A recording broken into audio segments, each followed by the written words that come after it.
आज का मुद्दा काफ़ी ज्वलनशील मुद्दा है। आप लोग देख रहे होंगे काफ़ी टीचर्स मेहनत कर रहे हैं, ट्विटर कैंपेन कर रहे हैं, धरना कर रहे हैं, बीपीएससी के सामने कर रहे हैं, यूपी ट्रिपल एससी के सामने कर रहे हैं, शिक्षा चयन आयोग के सामने कर रहे हैं, बहुत धरना कर रहे हैं, ट्विटर कैंपेन कर रहे हैं। दिन भर में 2-3 वीडियो डाल दे रहे हैं, 10-10, 15-15, 21-21, 25-25, एक-एक घंटे का वीडियो डाल दे रहे हैं कि आज सचिव जी ने ये कहा, आज फलाने ने ये कहा, फलाने एजेंसी ने ये कहा, हम कल ट्विटर कैंपेन फिर से करेंगे, हम परसों ट्विटर कैंपेन फिर से करेंगे, फिर से हम धरना देंगे, फलाना करेंगे, ढिमकाना करेंगे। लेकिन रिज़ल्ट क्या है? शून्य है। और आपने उनका 1-1, 2-2 घंटे का जो वीडियो देखा उससे मतलब नहीं, वो चीज़ साइड हटा दो। लेकिन रिज़ल्ट की बात करते, क्या शून्य है? रीज़न क्या है उसके पीछे? सबसे बड़ा रीज़न, अगर आप सांप की पूँछ पकड़ेंगे तो घूम के आपको काट ही लेगा। ये परम सत्य है। अगर आप सांप का पूँछ पकड़ेंगे तो घूम के आपको काट ही लेगा, इसमें कोई शक नहीं। ऐसे ही हमारे टीचर्स, हमारे बच्चे क्या, जो हमारे साथी हैं, सब वही कर रहे हैं कि सांप की पूँछ पकड़ रहे हैं। ट्विटर कैंपेन कर रहे हैं तो हाँ कि हैशटैग रेलवे रिफ़ॉर्म। अरे भाई, रेलवे रिफ़ॉर्म, रेलवे का जो अधिकारी उसको वोट दिए हो क्या? वो जो रेलवे का अधिकारी है, उसको जो वहाँ पे बैठा हुआ है उस ऑफिस में, 5 साल बाद उसकी सत्ता चली जाएगी क्या? वोट देते समय तुमने ये डिसाइड किया, मतलब सोचा था क्या कि जो उत्तरदायित्व होगा वो रेलवे के कर्मचारी का होगा या यूपी ट्रिपल एससी के कर्मचारी का होगा? आपको मतलब तो नेता से है ना। हमारे यहाँ टीचर्स पॉलिटी पढ़ाते हैं और उनको सोचना चाहिए कि भाई जो उत्तरदायित्व होता है वो नेताओं का होता है। जो भी, मेरा कहने का मतलब ये है कि अगर आप ट्वीट कर रहे हैं भाई, तो आप उसमें उस नेता का नाम जोड़िए ना। आप उस नेता का नाम जोड़िए भाई। मतलब जैसे आप बिहार में कर रहे हैं, बीपीएससी कर रहे हैं, तो लिखिए सीएम नीतीश चौधरी, सीएम नीतीश चौधरी। उसके बाद लिखिए कि बीपीएससी रिफॉर्म या फिर पीसीएस, ताकि टैग करे तो उस जो उत्तरदायित्व जिसका है, जिसको हमने वोट दिया है, वो टैग करे ना। आप अगर रेलवे के बारे में कर रहे हैं तो उसमें लिखिए पहले हैशटैग में कि PM Narendra Modi reform RRB, ऐसे करके करिए ताकि वो हैशटैग जाए, इंटरनेशनली जाए, तो समझ में तो आए लोगों को कि आज पीएम मोदी, इंडिया का जो पीएम है, आज क्यों ट्रेंड कर रहा है। क्योंकि देश में तो उनको पता है कि कुछ होने वाला नहीं, देश में थोड़ा इंटरनेशनली पता तो चले लोगों को, मुद्दा तो उठे।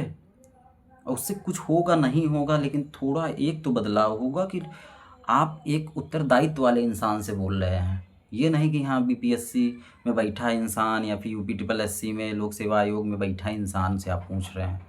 उनको क्या, उनको तो सैलरी मिलनी है, सरकार बदली तो ज़्यादा से ज़्यादा क्या होगा, एक जगह दूसरी जगह ट्रांसफ़र हो जाएगा।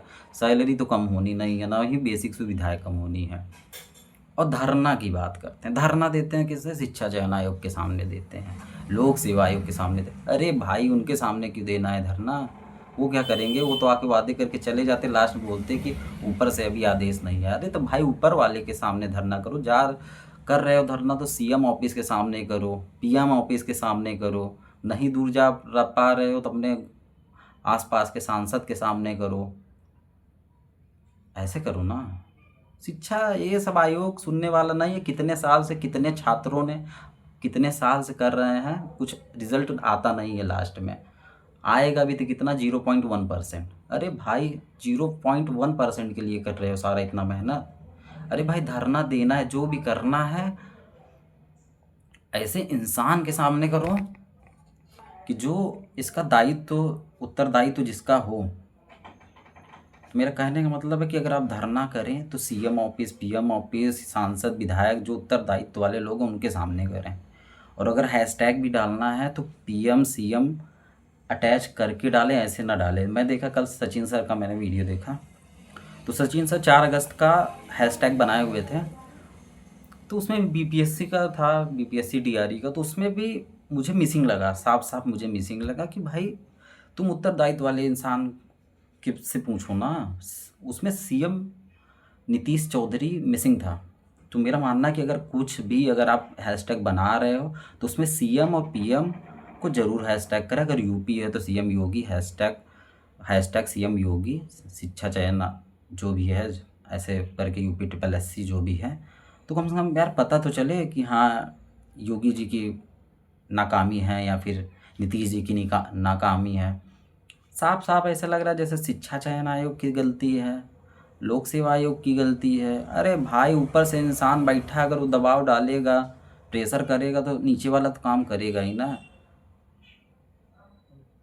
तो फिर कहने का आशा है कि नौकरशाही से अच्छा है आप जो उत्तरदायित्व वाले इंसान हैं उन पे प्रेशर बनाइए। मेरा विनम्र निवेदन है जितने टीचर्स हैं जो एक एक घंटे का रोज़ वीडियो बना रहे हैं कि कहाँ तक पहुँची कार्रवाई, मतलब एक घंटे में जितने में इंसान अपना मैथ्स का एक खो क्वेश्चन मतलब एक खो टॉपिक सॉल्व कर ले उतने में समझा रहे हैं रोज़ कि आज क्या हुआ, क्या गलती है, क्या रिफॉर्म करना है। अरे ठीक है समझाओ, 5 मिनट में बात ख़त्म करो पहली बात, और दूसरी बात सही दिशा में डायरेक्शन दो, और तीसरी बात रिफॉर्म देने के बाद कोर्स का प्रचार तो करना ज़रूरी है। ठीक है करिए आप लोग, कोर्स का प्रचार करना भी ज़रूरी है, आपका इंस्टीट्यूट चलना, आपके बहुत से खर्चे हैं, जो भी है करिए, लेकिन सही दिशा में होना चाहिए। जो सफलता अगर किसी को पाना है तो संघर्ष सही दिशा में होना चाहिए। सांप का पूँछ नहीं पकड़ना है, सांप का मुंह पकड़ना है ताकि वो आपको काटे ना। पूँछ पकड़ के दिखाइए ना कि मैं ताकतवर हूँ कि मैं पकड़ लिया। तो यहाँ एकता की ज़रूरत है और सही दिशा में प्रयास की ज़रूरत है। और मेरा मानना है कि अब जो भी हैशटैग बने उसमें पीएम सीएम को पहले टैग करो, उसके आगे जो लिखना है लिखो। और धरना देना है तो सीएम पीएम के ऑफिस पे दो, ना कि किसी शिक्षा चयन आयोग या फिर बीपीएससी के ऑफिस के सामने दो। देना है तो लोकसभा के सामने दो, राज्यसभा के सामने दो, ये सब जगह दो जहाँ पे उत्तरदायित्व वाले लोग बैठे हैं। उस जगह मत दो जहाँ के लोग जो है अंदर बैठ के एसी में टाइम पास कर रहे हो या फिर काम भी कर रहे हो। टाइम पास नहीं कह सकते भाई, इतना मेहनत करके गए हैं तो काम ही कर रहे होंगे, लेकिन ऊपर के आदेश का इंतज़ार करते रहते हैं। तो इसलिए कहने का आशय है हमें अपने जो आंदोलन है या फिर जो कह लें जो भी कह लें अनशन है उसमें 2 बदलाव की ज़रूरत है। मेरे पूरे वीडियो का टॉपिक सार यही है कि हैशटैग में पीएम सीएम को आगे रख के फिर हैशटैग बनाया जाए, और अगर धरना देना है तो पीएम सीएम के ऑफिस के सामने दिया जाए ताकि उसका रिज़ल्ट और अच्छा आ सके। ठीक है, धन्यवाद।